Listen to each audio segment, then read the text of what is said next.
Hi, I'm Ashley Tryczek, and I'm going to be talking about the top countries human sex trafficking takes place in the world and the living conditions these sex slaves have to live in because the awareness of human sex trafficking is very important. Many people are not aware of the sex industry of human sex trafficking and do not care to become aware of it because they believe it can never happen to them. But that's exactly what these victims thought too.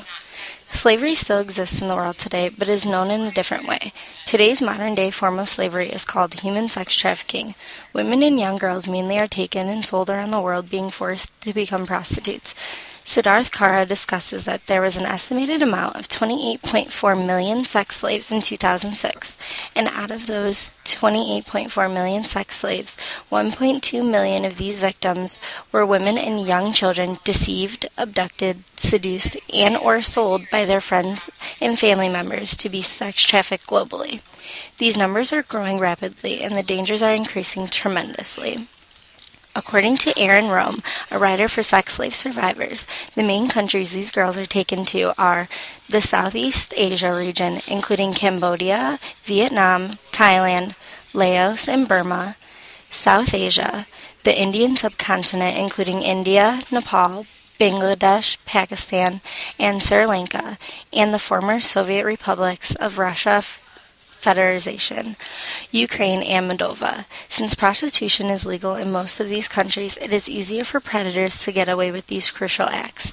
They do not have to have the worries of being caught, and once taken, it is very unlikely that anyone will find out or find you, especially because countries like this are all in this business together and help one another out in order to make money and to not get caught. In this industry, money is everything. The predators do not care who the victims are, who the families are, how successful they are, or how much money you have. They will take anyone that will make them money.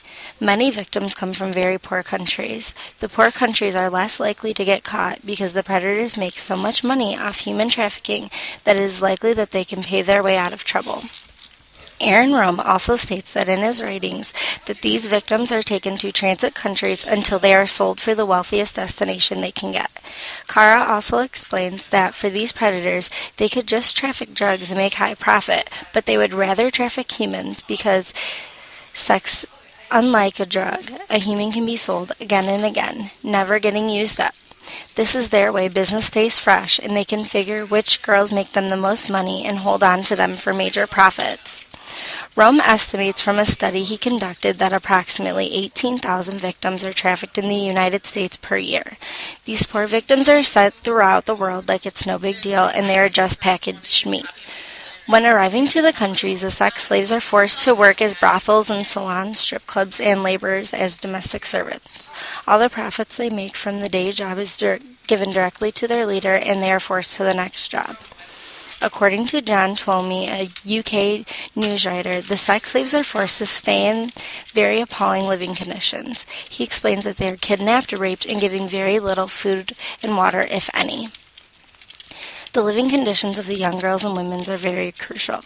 According to Siddharth Kara, a journalist and researcher of human sex trafficking, the slaves at some of the houses are forced to live in filthy rooms with 6 girls to a room, share a disgusting outdoor bathroom, and are only given 2 meals a day of stale bread, rotten lettuce, and oily soup.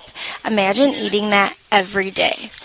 All the sex slaves are given many different types of drugs from their predators that they are forced to take before having to do sexual jobs of slavery. This is so they will cooperate and make it easier for the predators to take control over the girls. Almost all of them become addicted, and many die of drug overdose. People everywhere need to become aware of human sex trafficking because it can happen to anyone. None of these slaves ever thought this could happen to them, and any support that can be given to them would be a huge appreciation and a tremendous help. In conclusion, sex slavery is a very serious crime that everyone needs to become aware of in any way to help make a change and save these people's lives. For more information, you can go to www.freeforlife.intl.org and read about the stories of the victims who have been saved from human sex trafficking and find out ways you can help make a difference to these victims. Thanks for listening and have a great day.